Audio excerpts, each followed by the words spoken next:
Mis queridos peregrinos, buenos días. Espero que estén muy bien y felices y contentos. Nosotros lo estamos, aunque aquí hace un frío que pela. Estamos en el desierto del Negev. Es la primera vez que visitamos el desierto del Negev y lo hemos hecho con absoluta deliberación porque quiero enmarcar nuestra catequesis de hoy en un hecho que nos revelan los Hechos de los Apóstoles del apóstol Felipe. Lo vamos a comentar más tarde. Quiero enseñarles con mi super mapa tecnológico dónde estamos y quiero decirles que el mapa super tecnológico original ya está viejito y dañado, por eso hemos comprado uno. Y el viejito lo vamos a rifar. En la rifa final de esta peregrinación vamos a rifar el super mapa tecnológico, a ver quién se lo saca como recuerdo de nuestras peregrinaciones. Vamos a ver dónde estamos. A ver, aquí con una cierta distancia.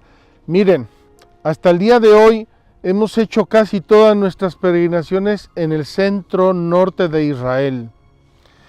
Aquí ven el centro sur de Israel, que es el desierto del Negev.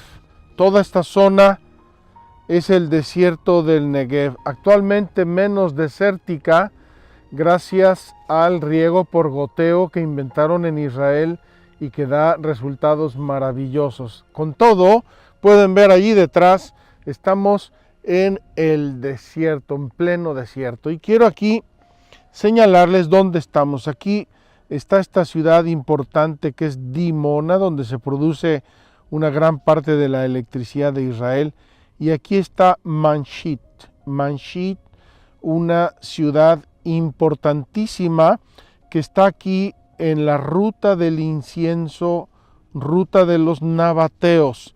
Esta ruta terminaba en Gaza, en la ciudad de Gaza. Terminaba en Gaza, pasaba por aquí y bajaba hacia el Mar Rojo o por aquí, por Petra. Aquí está la ciudad de Petra, en Jordania, y seguía hasta el sur de Arabia, el actual Yemen, desde allá. Era una ruta, esta ruta de los nabateos, importantísima.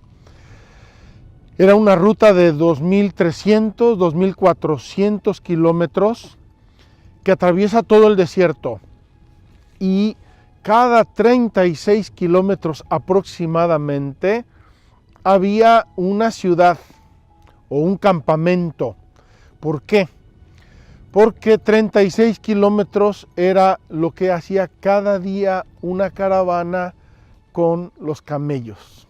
Imagínense, 2.300 kilómetros aproximadamente recorridos con caravanas de camellos que traían ¿qué? Traían el incienso o especies. Y esta ruta se llama también la ruta o la civilización de los nabateos. Nabateo viene de un término que no recuerdo ahora exactamente, que significa pozo o excavadores de pozos. Ya podrán ustedes imaginarse que una ruta de 2.300 kilómetros por el desierto en aquel tiempo requería fundamentalmente de dos cosas, o de tres cosas: comida, bebida y alojamiento o seguridad, porque en medio del desierto podía haber ladrones, podían atacar a las caravanas, quitarles todos sus bienes.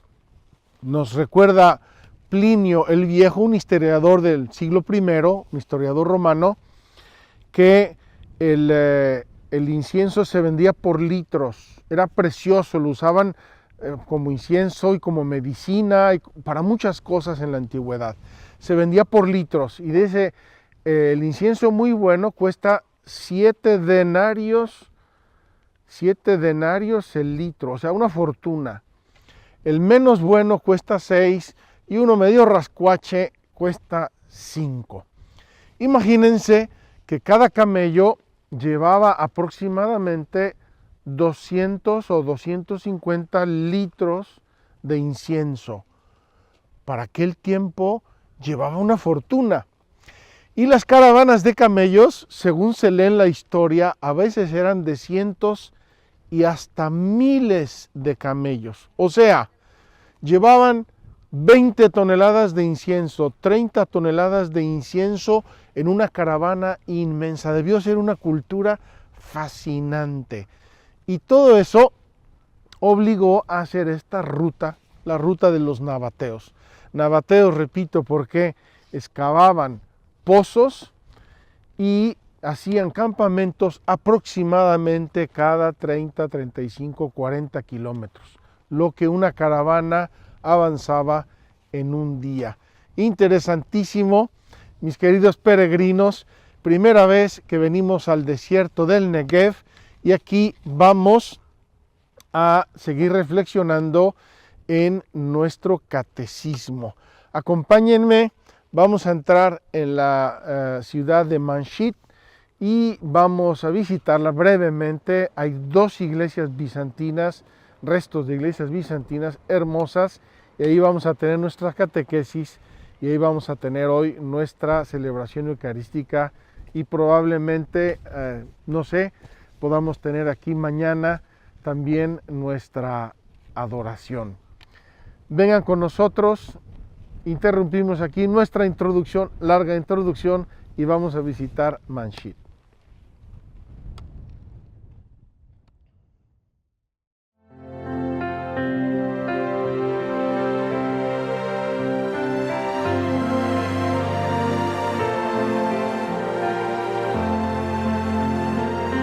Es el tiempo de la gracia, el banquete está servido.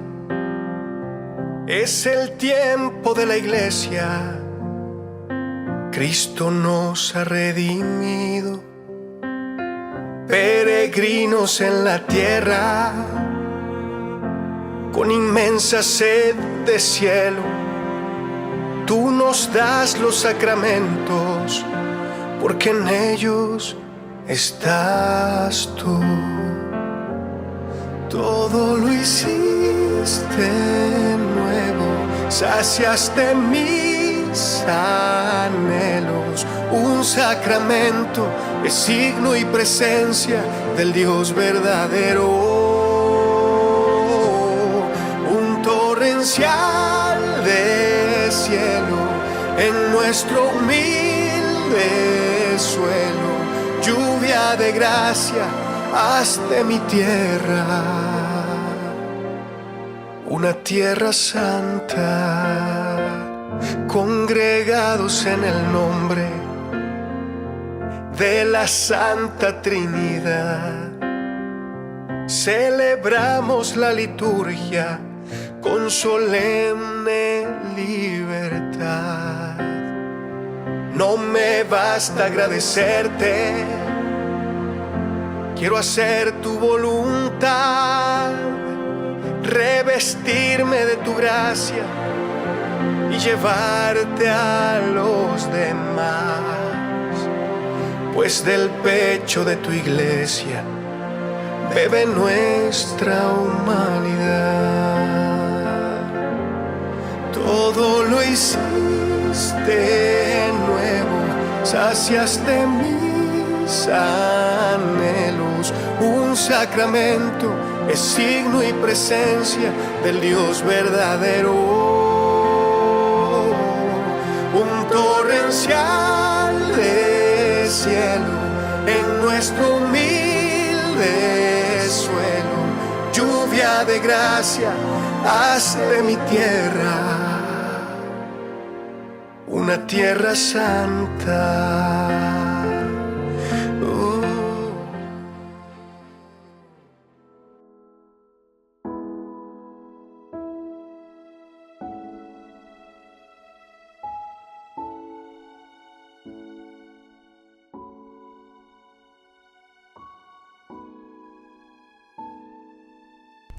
Mis queridos peregrinos, aquí está la puerta de la ciudad, una puerta que tenía 3 arcos.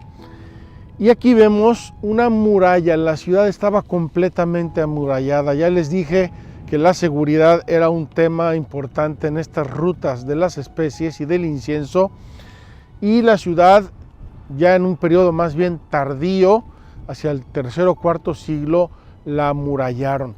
Esta puerta tenía 3 grandes arcos y se ha reconocido en el mapa de Mádaba. Mádaba es una ciudad de Jordania donde se encontró un precioso mapa en un mosaico, y hay 2000 nombres de pueblos y ciudades, y ahí se reconoce perfectamente Manshit, y se reconoce por los 3 arcos que tenía en su puerta de entrada. Manshit era una ciudad rica, era una ciudad verdaderamente rica, aunque estaba en medio del desierto, porque estaba en la ruta, en una de las rutas comerciales más importantes de aquel tiempo. Imaginen, como les decía yo antes, que venían caravanas de cientos de camellos, por lo tanto traían toneladas y toneladas de incienso, que era un material precioso, muy utilizado en todo el Imperio Romano. Llegaban a Gaza después de 2300 kilómetros de desierto, y en Gaza, en el puerto de Gaza, lo embarcaban para llevarlo a todo el imperio a través del Mediterráneo. Se han encontrado restos de esos campamentos de las caravanas donde dormían los camellos. Se han encontrado aquí restos de casas y villas muy suntuosas, muy ricas, y se han encontrado esa torre que vemos allá en el fondo, que era una torre seguramente de vigilancia y de guía. Quizá en esa torre en las noches hacían fuego para guiar a los peregrinos, a los viajeros, a los comerciantes, cuando se les hacía de noche.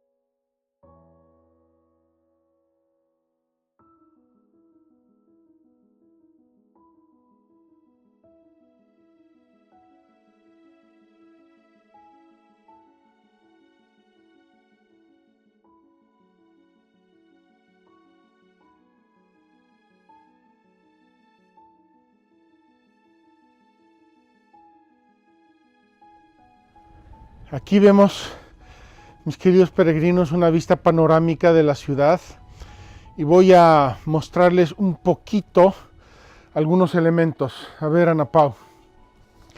En primer lugar, quiero mostrarles allá en el fondo la ciudad que les mencioné antes, Dimona, la ciudad de Dimona, una ciudad moderna.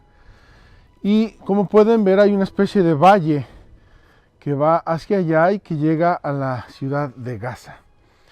Aquí abajo vemos el estacionamiento y la entrada del parque. Ahora es un parque arqueológico y natural. Allá estaba la entrada. Y aquí podemos ver restos de estas hermosas y grandes, riquísimas casas. Esta ciudad de Manshit, como otras muchas ciudades de la antigüedad, desaparecieron a propósito de la invasión de los persas y más tarde la invasión de los musulmanes. La invasión de los persas en el año 614, la invasión de los musulmanes en el año 636. Aquí les muestro, se ve allí el ábside. Esto es el ábside, si no me equivoco.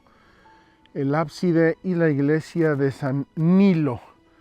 San Nilo, que vamos a visitar, había todo un monasterio, se ve un poco. Y detrás se ve el río donde los nabateos habían hecho unas presas.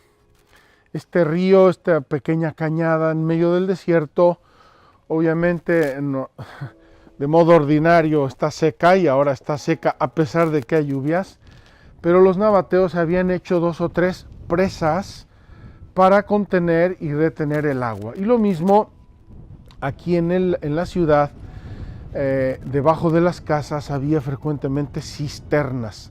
Recogían el agua de la lluvia siempre que podían y la guardaban en cisternas. Y además, como ya les dije, nabateos, excavadores de pozos, tenían pozos para poder sobrevivir y para poder acoger las caravanas de comerciantes. Vamos a interrumpir aquí con esta vista hermosa. Quiero que noten allá atrás de las ruinas se ve el valle que baja hasta el valle del Jordán y continúa hacia Petra. No sé si esos montes del fondo sean ya de Jordania, probablemente sí. No sé cuántas jornadas hay de aquí a Petra, pero terminamos aquí esta parte así de introducción a los nabateos y a la historia de Manshit, y vamos ahora a la iglesia de San Nilo, a ver una iglesia bizantina del siglo IV o V. Aquí hubo cristianos desde el inicio del cristianismo y lo vamos a contemplar con los Hechos de los Apóstoles. Vamos a la iglesia de San Nilo.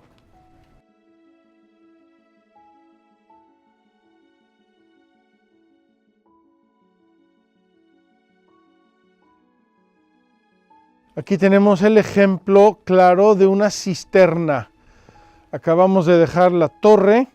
Aquí hay un piso enorme donde se recogía el agua de lluvia y aquí debajo una cisterna. Ahora está bastante arruinada, pero una cisterna enorme donde se podía conservar mucha agua.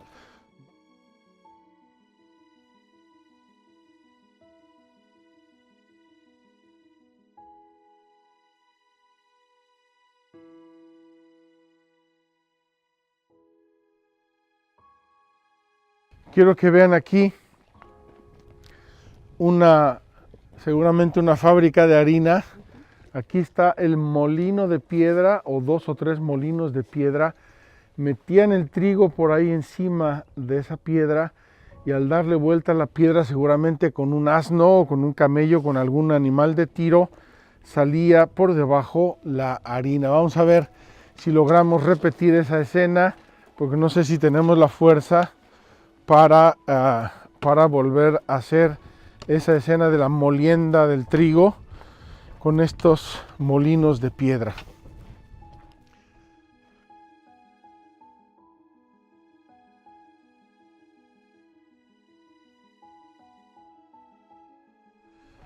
Aquí tenemos vean las bases de las columnas. Aquí había una grande columnata, un atrio, y aquí llegamos a la iglesia de San Nilo. La iglesia de San Nilo, preciosas estas iglesias bizantinas de los nabateos. Quiero que vean aquí, a ver, Anapá, un poquito atrás, perdón. Miren, aquí están las columnas. Esto estaba techado, obviamente. Recogían el agua. Aquí está la cisterna, como en los demás patios. Esto era un patio, un cortijo, iba a decir, un patio abierto, descubierto, todo alrededor techado. Y miren qué maravilla de iglesia. Aquí está la puerta de la iglesia y ahí están las columnas de las naves y el ábside de la iglesia. La iglesia tenía motivos en el piso, en los mosaicos, tiene un escrito con la dedicación, etcétera. Un lugar precioso que se puede todavía apreciar la belleza de estas iglesias antiquísimas, iglesias bizantinas. Solo quiero hacerles notar que ahí en el centro y a un lado hay restos de fuego. Probablemente esta iglesia, como muchas otras, fue destruida por los persas en el año 614. Les recuerdo a los que siguieron nuestras peregrinaciones anteriores que en el año 614 los persas invadieron la Tierra Santa y destruyeron todo lo que había de cristiano, excepto una basílica, la Basílica de la Natividad, la Basílica de Belén, porque ahí vieron unos mosaicos o unos frescos con las imágenes de los Reyes Magos. Por cierto, y termino esta parte, parece ser que los Reyes Magos tienen que ver con la ruta del incienso. ¿Por qué? Porque eran personas sabias, ricas, tenían incienso, tenían mirra. En la ruta del incienso también se comerciaba la mirra y obviamente oro porque había mucho dinero. Como ya les dije, el incienso y la mirra costaban mucho dinero. Es interesante la historia, lo dice Plinio.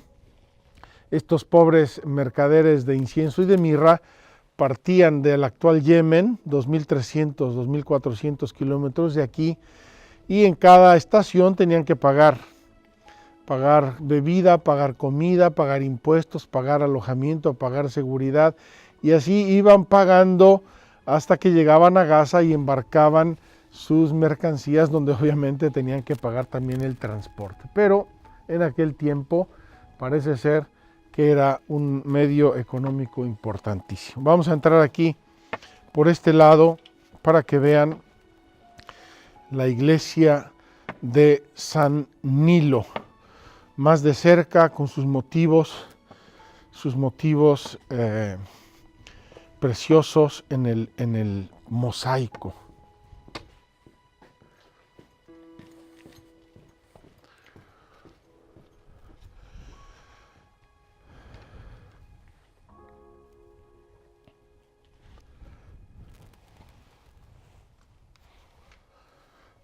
Miren qué hermosos estos capiteles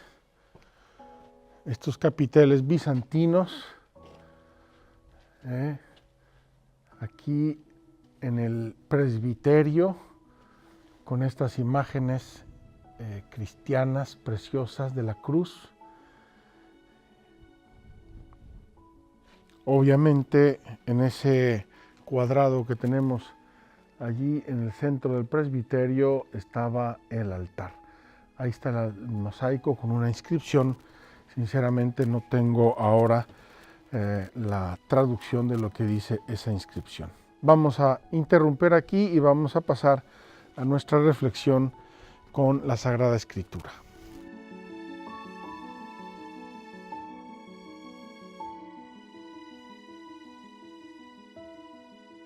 Queridos peregrinos, vamos a leer un pasaje de los Hechos de los Apóstoles en el capítulo 8 de los Hechos de los Apóstoles, justo antes de la conversión de Pablo.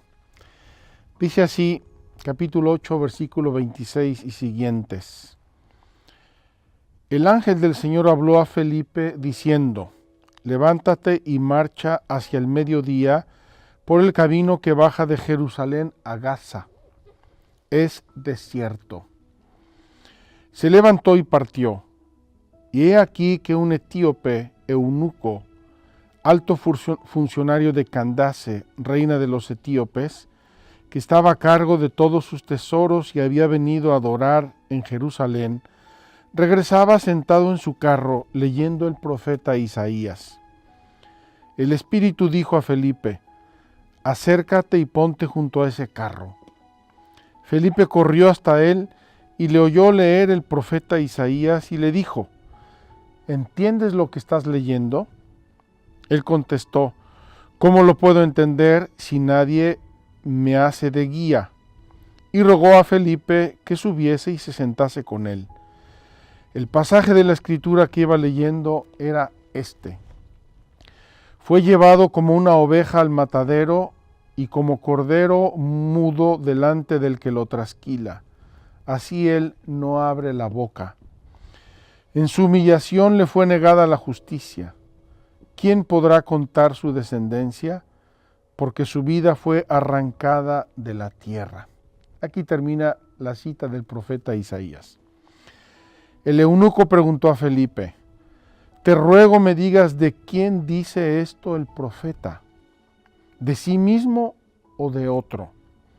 Felipe entonces, partiendo de este texto de la Escritura, se puso a anunciarle la buena nueva de Jesús. Siguiendo el camino, llegaron a un sitio donde había agua. El eunuco dijo: aquí hay agua, ¿qué impide que yo sea bautizado? Y mandó detener el carro. Bajaron ambos al agua, Felipe y el eunuco, y lo bautizó, y en saliendo del agua, el Espíritu del Señor arrebató a Felipe, y ya no le vio más el eunuco, que siguió gozoso su camino. Felipe se encontró en Azoto y recorría evangelizando todas las ciudades hasta llegar a Cesarea. Queridos peregrinos, he querido reflexionar y leer con ustedes este pasaje de los Hechos de los Apóstoles, porque tenemos que pensar que estamos al inicio de la evangelización del mundo. Todavía no se ha convertido Pablo, acaba de ocurrir la muerte de Esteban, se dispersan los cristianos, salen de Jerusalén porque hay una violenta persecución, entre otros a manos de Pablo, y en eso van llevando el evangelio y van hablando y van transmitiendo la buena noticia de Jesús. ¿Qué es la iglesia de Cristo en ese momento? ¿Qué es la iglesia de Cristo en ese momento? Y quiero subrayar esto para que entendamos lo esencial. No hay templos, no hay bibliotecas, no hay conventos, no hay monjas ni monjes, no hay prácticamente nada. La iglesia de Cristo en ese momento es un grupo de creyentes que Jesús resucitó de los muertos y es el Hijo de Dios. Esa es la buena nueva. Y como ven, ese grupo de creyentes, guiado por el Espíritu Santo, van releyendo la Sagrada Escritura y reentendiendo que Jesús es el cumplimiento de la Sagrada Escritura, que Jesús es el cumplimiento de las profecías. Y por eso el eunuco va leyendo desconcertado, ¿de quién dice esto? ¿De quién dice esto? Y Felipe le anuncia, esto está dicho de Jesús, y le anuncia la buena nueva. Y no se quedan allí. Qué maravilla sería decir, oiga, aquí está Disneylandia, mira esto Disneylandia, qué bueno, gracias a Dios y me voy. No, es Disneylandia, quiero entrar. Esa es la maravilla que todo el mundo me ha dicho, yo quiero entrar y verla. Es la gracia de Dios, el cumplimiento de las profecías, la salvación que estábamos esperando el Mesías. Yo quiero ser parte de eso. Y así, caminando en medio del desierto, ven una charca, dice literalmente los Hechos de los Apóstoles, se paran y le dice el eunuco a Felipe, ¿qué impide para que yo me bautice?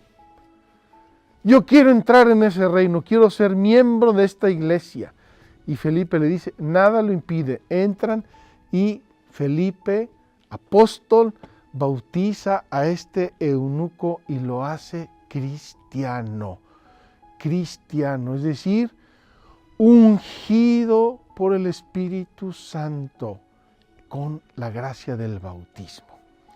Queridos hermanos, este hecho tan sencillo y tan simple tiene en esencia lo que es el bautismo, y esa va a ser nuestra catequesis de hoy. Vamos a ir ahora a otra iglesia bizantina que está aquí mismo en Manshit, que es la iglesia de los mártires. Preciosa iglesia. la iglesia de los mártires, aquellos que dieron su vida por Cristo, desafiaron la muerte, desafiaron el rey, desafiaron las leyes, desafiaron lo que fuera, porque creían en la resurrección. Vamos a esa iglesia de los mártires y veremos todos los elementos que acabamos de leer en los Hechos de los Apóstoles, en la doctrina de la iglesia sobre los sacramentos. Vamos pues a la iglesia de los mártires.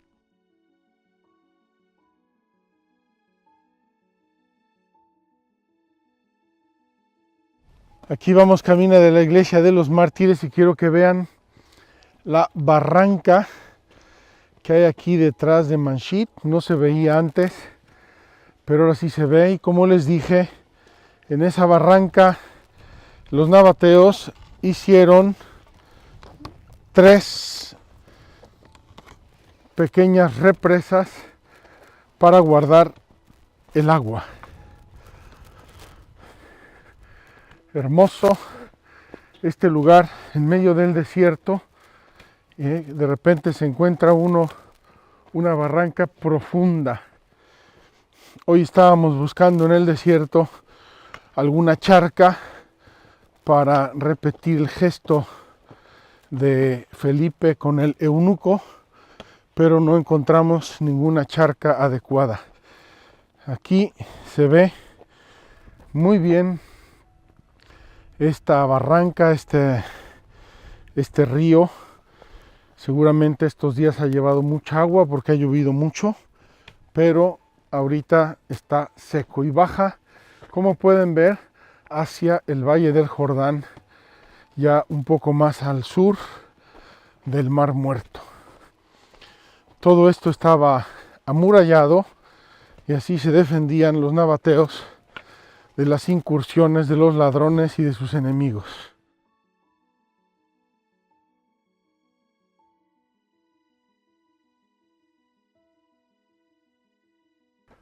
Mis queridos peregrinos, estamos llegando a la iglesia de los mártires. Aquí tenemos toda una serie de casas, la calle principal, que normalmente en los pueblos antiguos discurría de norte a sur, con una serie de negocios y una serie de lugares muy, muy bien conservados. Y aquí subimos a la iglesia de los mártires. Como la iglesia de San Nilo tenía aquí su atrio antes de entrar a la iglesia, un atrio con columnas. Aquí quedan 2, miren, y vean la cisterna que recogía el agua de la lluvia de toda la iglesia, de todo el techo de la iglesia. Vamos a ver esta preciosa iglesia de los mártires, tan significativa para nosotros, y vamos sobre todo a hacer nuestra catequesis en un lugar muy significativo y muy emblemático para nosotros. Vamos a hacer nuestra catequesis en el bautisterio. Un bautisterio antiquísimo. Un bautisterio, queridos hermanos, acércate, Ana Pau, un bautisterio de inmersión. Aquí bautizaban a los cristianos, sumergiéndolos completamente en el agua bautismal. Y, queridos hermanos, qué emoción, qué gusto pensar que de este bautisterio probablemente salieron miles y miles de cristianos. Probablemente de este bautisterio salieron mártires, salieron sacerdotes, obispos, salieron quizá padres de la iglesia. Estamos hablando de uno de los bautisterios más antiguos y mejor conservado, como ven, de la Tierra Santa. Antes de esto, charcas en el desierto, el río o donde fuera, bastaba que hubiera agua y fe, y con eso bautizaban a nuestros hermanos cristianos. Vamos a reflexionar aquí en el catecismo y vamos a tratar de entender más a fondo lo que es la gracia de los sacramentos en la iglesia.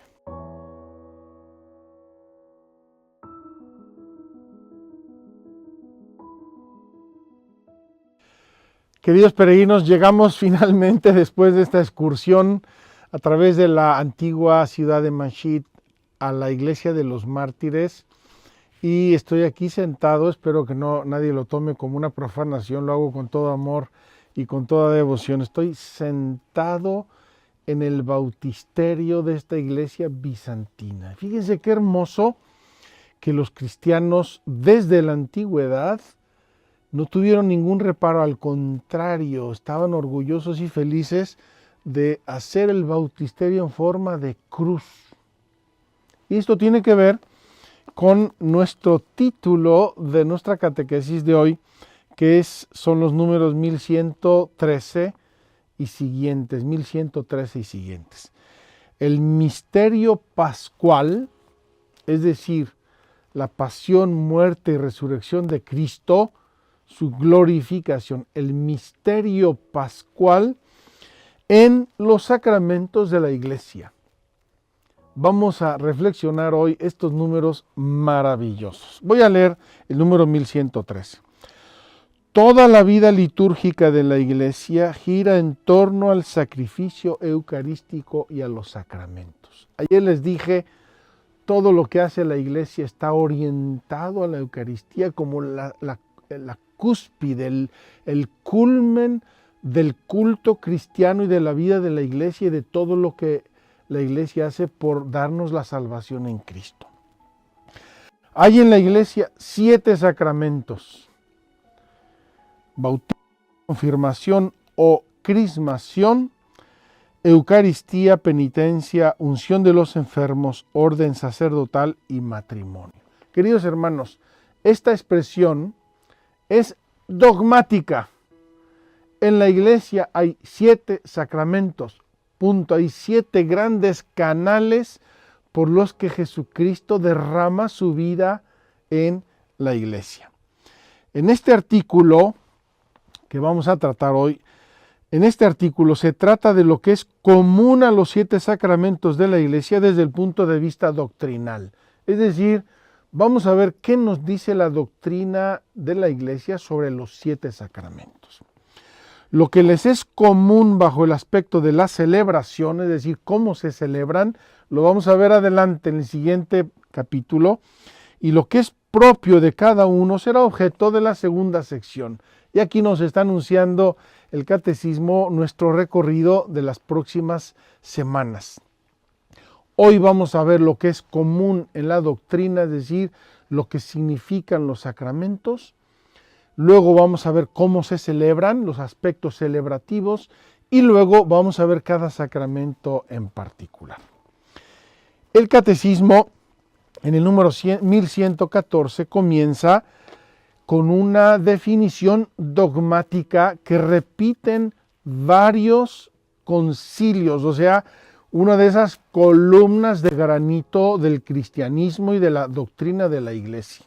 Dice así: adheridos a la doctrina de las santas escrituras, la palabra de Dios, a las tradiciones apostólicas, es decir, lo que hicieron los apóstoles bajo la guía del Espíritu Santo y la instrucción que el mismo Cristo les dio personalmente, y al sentimiento unánimo de los padres, es decir, toda la doctrina del cristianismo de los primeros siglos, sobre todo representada por los padres de la iglesia, profesamos, una fórmula solemne, profesamos.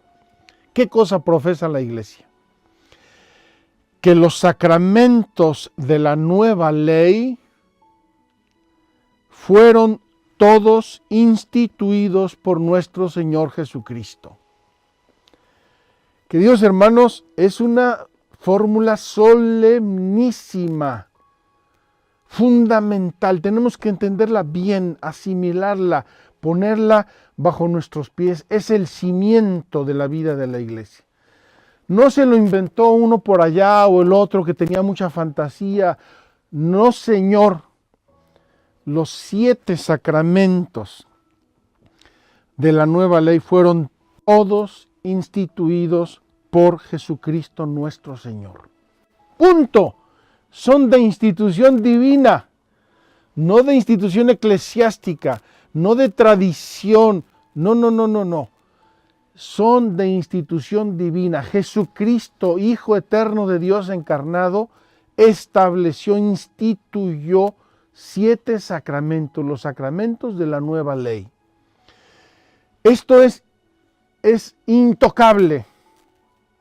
Intocable porque es de institución divina. Podemos discutir si las iglesias son altas o bajas, si son de piedra o de mármol, si son de paja o de lámina, todo eso lo podemos discutir. Si el cura es alto, gordo, flaco, simpático, antipático, todo eso es discutible. Este tema es absolutamente intocable. ¿Por qué? Porque fue institución de Jesucristo nuestro Señor. Y luego el catecismo nos explica la vida pública de Cristo, sus milagros, sus parábolas, sus enseñanzas, las explicaciones frecuentísimas que dio a los apóstoles en privado, nos lo dice el Evangelio, fue preparando el camino para cuando Él se fuera al cielo y nos dejara estos medios de santificación. Entonces, ustedes imagínense que tienen la luz del sol que entra en una habitación oscura por 7 agujeritos. El sol entra en una habitación oscura por 7 agujeritos. Esos son los sacramentos de la iglesia, la luz, la gracia, la vida de Cristo que nos es transmitida a través de los 7 sacramentos. Los sacramentos como fuerzas que brotan del cuerpo de Cristo, siempre vivo y vivificante, y como acciones del Espíritu Santo que actúa en su cuerpo, que es la iglesia. Son las obras maestras de Dios en la alianza nueva y eterna. Qué hermosa expresión que contempla la iglesia los sacramentos y dice, es la obra maravillosa del amor y de la sabiduría de Dios. Cada uno de los sacramentos y todos en conjunto. Son sacramentos de la iglesia. Dijimos sacramentos de Cristo. Cristo los instituye, la vida de Cristo se va encauzando hacia este testamento de amor que son los sacramentos. Son sacramentos de la iglesia, es decir, le pertenecen a la iglesia. Cristo se los encomendó a su iglesia, de la cual Él es la cabeza. Acuérdense la imagen del cuerpo místico de Cristo. Todos los cristianos de todos los tiempos, buenos, malos, pecadores, santos, misioneros, padres de familia, todos formamos un solo cuerpo del que Cristo es la cabeza y Cristo manda su espíritu que vivifica el cuerpo. El espíritu concede a la iglesia el ir creciendo en la verdad. Eso se lo anticipó Jesús a los apóstoles. No podéis llevarlo ahora todo, pero mi espíritu os irá explicando. Y así la iglesia fue definiendo, profundizando cosas y estableciendo el modo de celebrarlas. Sería muy hermoso que volviéramos a los tiempos de Felipe, ¿verdad? En una lagunita, ¿quién se quiere bautizar? Ya entendieron lo que es Cristo, venga todos. En una lagunita y se acabó y nos quitamos de iglesias, bautisterios y de muchas cosas. La iglesia en su caminar a través de los siglos, en su experiencia de humanidad, va estableciendo las cosas guiada por el Espíritu Santo. Y así, por ejemplo, la iglesia estableció el canon de las Escrituras, es decir, de todos los libros antiguos, bonitos, piadosos, etc. ¿Cuáles son los libros inspirados? La iglesia, guiada por el Espíritu Santo, establece el canon de las Escrituras. Establece la doctrina de la fe, es decir, el credo. es obra de la iglesia. Y como fiel dispensadora de los misterios de Dios, así la iglesia a través de los siglos ha precisado que entre sus celebraciones litúrgicas, es decir, entre todos los modos de alabar y de servir y de glorificar a Dios y santificar a los hombres, hay 7 que son en término propio, en sentido propio, sacramentos instituidos por el Señor. Queridos hermanos, les va a parecer a lo mejor extraño, pero el término sacramento, como lo entiende la iglesia hoy, es del siglo XII. Es decir, la iglesia ha hecho un camino secular.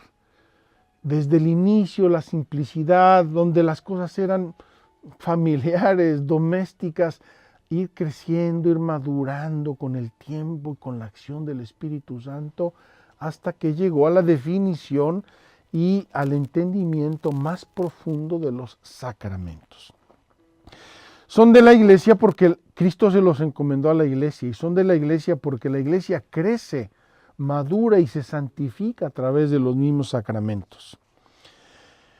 También son de la iglesia porque lo que estructura la vida de la iglesia es su vida ministerial. Ya dijimos ayer también que la iglesia está estructurada como un cuerpo a través de la sucesión apostólica y del orden sagrado. Fíjense qué hermoso. Cuando yo me acerco a recibir la comunión de un sacerdote, es como si me acercara a recibir la de Cristo en la última cena. Hasta ese punto Cristo quiso encomendar los sacramentos a su iglesia. Cuando yo soy bautizado en la pila bautismal hoy en mi parroquia de Monterrey, México, es el mismísimo bautizo que hizo Pedro el día de Pentecostés. ¿Por qué? Porque es el mismo bautizo encomendado a la iglesia a través de sus ministros, a través del orden sacramental. Y de los sacramentos hay 3 precisamente que se ordenan al culto divino, que son el bautismo, la confirmación y el orden sagrado, el orden sacerdotal. Y estos sacramentos son especiales porque imprimen carácter. Es decir, dejan en el alma una disposición al acto propio de cada uno de esos sacramentos que no lo borra nada ni nadie. Si a mí me ordenan sacerdote y a lo mejor por cualquier motivo dejo el sacerdocio, dejo el ejercicio del ministerio, nadie puede quitarme del alma el carácter del orden sacerdotal. Como nadie puede quitar del alma el carácter bautismal y el carácter de la confirmación. Hace tiempo recibí una noticia tristísima que para mí me dio lástima, me dio compasión. Algunas personas estaban congregadas por una así llamada iglesia o templo satánico para apostatar de la iglesia y renunciar a la iglesia y a todo lo que fuera el cristianismo. Pues miren, lo siento decírselo a esas personas, pero el carácter bautismal no te lo puede quitar nadie. Nadie. El carácter de la confirmación no te lo puede quitar nadie, es el carácter sacramental. ¿Y eso por qué? Porque eso es un regalo, un don que permanece para siempre en el cristiano como una disposición positiva de la gracia, como promesa, garantía de la protección divina y de la vocación que estamos llamados a ejercer todos. Acuérdense que todos los cristianos, sacerdotes y no sacerdotes, formamos un pueblo sacerdotal. Es decir, ordenado al culto de Dios, a la alabanza de Dios, a la bendición de Dios. Y eso no nos lo quita, no nos lo puede quitar nadie. Dice el tercer párrafo que los sacramentos son sacramentos de la fe. ¿Qué significa esto? Significa que hay que creer. Significa que es una respuesta personal a Dios. Por eso en el bautismo se hacen las promesas bautismales. Renuncias a Satanás, renuncias a todas sus obras, a todas sus pompas, a todos. Sí. ¿Crees en Dios? Sí creo. ¿Crees en Jesucristo? Sí creo. Son sacramentos de la fe. Cristo envió a sus apóstoles para que en su nombre proclamasen a las naciones la conversión para el perdón de los pecados. Antes de decir, te bautizo, ¿crees en Cristo? ¿Crees que es el Salvador? ¿Crees que es el que nos dio el Mesías prometido? Sí lo creo, muy bien, bautízate. Sacramentos de la fe. Hacer discípulos de todas las naciones. Primero discípulos, es decir, creyentes. Bautizándolos en el nombre del Padre y del Hijo y del Espíritu Santo. La misión de bautizar, por tanto, la misión sacramental está implicada en la misión de la evangelización, porque el sacramento es preparado por la palabra de Dios. Vimos el eunuco. ¿De quién se dice esto? Y Felipe le predica, y cuando él cree que Jesús es el Salvador, entonces pide el bautismo. Los sacramentos están ordenados a la santificación de los hombres, a la edificación del cuerpo de Cristo y en definitiva a dar culto a Dios. Pero como signos también tienen un fin instructivo.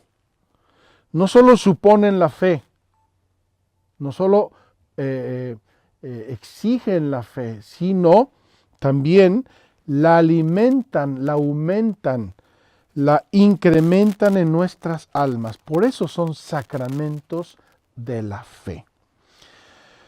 La fe de la Iglesia, nos enseña el Catecismo, es antecedente a la fe del individuo singular. Está todo este cuerpo increíble de la Iglesia que nos instruye, nos prepara. ¿Cómo? A través de nuestros padres, a través de nuestros sacerdotes, a través de nuestras almas consagradas, a través de los catequistas. Me encanta la historia del cristianismo en Corea. Un joven estudiante coreano se fue a estudiar a otro pueblo, a otra nación. Ahí le cae un evangelio, lo lee, cree en todo eso que está leyendo, nadie se lo explica, regresa a Corea y empieza a fundar la iglesia, empieza a decirles a otros que esa es la fe, que esa es la fe en Cristo, y de ahí parte el inicio de la iglesia coreana, una cosa maravillosa, sacrosanta, la fe de la iglesia. Y eso se expresa en la iglesia en un principio, lex orandi, lex credendi. La ley de la oración es la ley de la fe. Esto es un principio antiquísimo de la iglesia cristiana. Terminamos con 2 párrafos. Sacramentos de la salvación. La salvación se derrama en nuestras almas a través de los sacramentos. Es la vida de Dios. La última expresión de este párrafo a mí me dejó hoy con la piel chinita. El fruto de la vida sacramental consiste en que el espíritu de adopción deifica a los fieles, uniéndolos vitalmente al Hijo único, al Salvador. Nos deifica. Aquí la doctrina de la inhabitación de la Santísima Trinidad en nuestras almas. Queridos hermanos, qué hermoso entrar aquí a la pila bautismal, manchados por el pecado, muertos por el pecado original o por el pecado personal. Creyendo en Jesús entramos aquí y con este baño, con este lavacro bautismal, salimos hijos de Dios en el Hijo. Qué gracia, qué misterio tan gigante. Un poco de agua y fe hacen que el Espíritu Santo nos haga hijos de Dios. Dice el Catecismo, a propósito del sacramento de salvación, que los sacramentos son signos eficaces, es decir, realizan lo que son. Y lo realizan queridos hermanos, con una fórmula que dictó el Concilio de Trento, ex opere operato. Vamos a ver cómo lo traduce aquí el catecismo en español. Dice, por el hecho mismo de la acción, de que la acción es realizada, por el hecho mismo de que la acción es realizada. Es decir, cuando una persona realiza un sacramento, el hecho mismo, el sacramento mismo realiza lo que significa.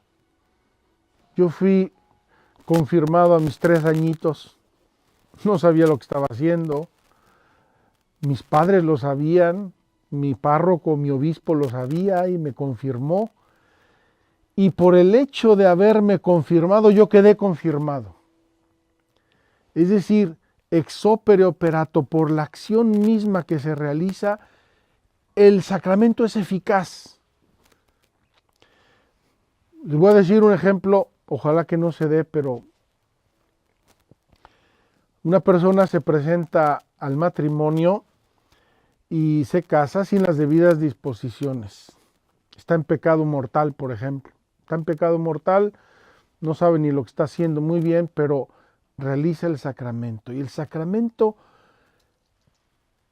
ex opere operato, por la acción que se está realizando, realiza eficazmente el sacramento del matrimonio.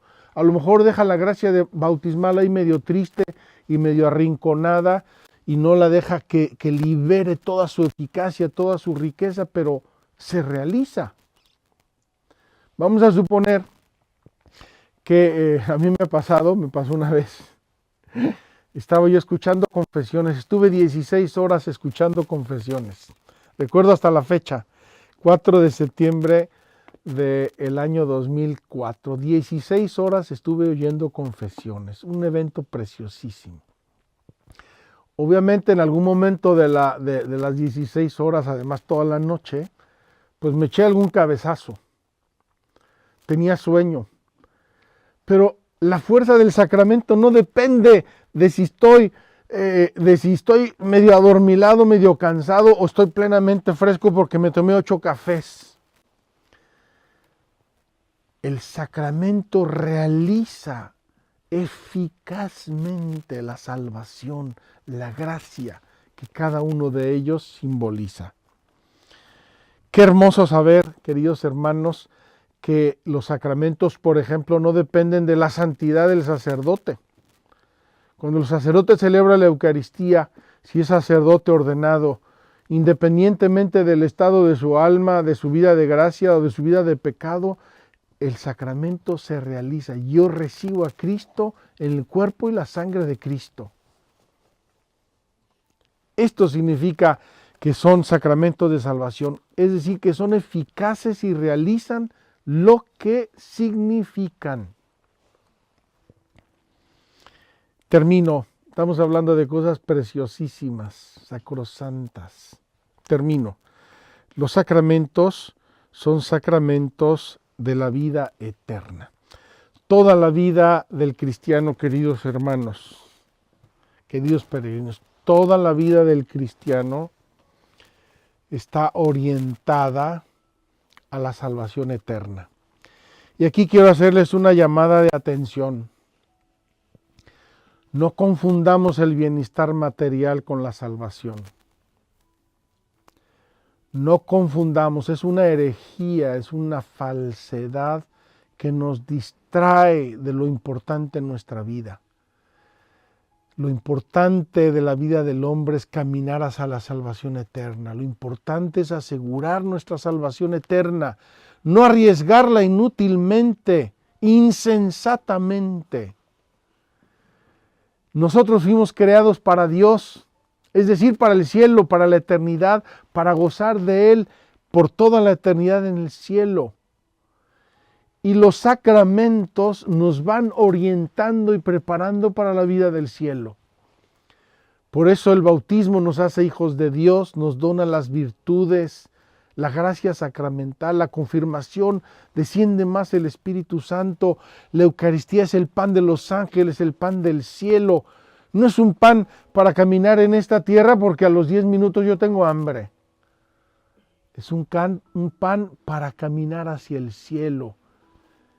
Y así la unción de los enfermos prepara nuestra alma, nos da fuerza, nos sana el alma y el cuerpo, pero no para permanecer aquí toda la eternidad, sino para llegar un día al cielo.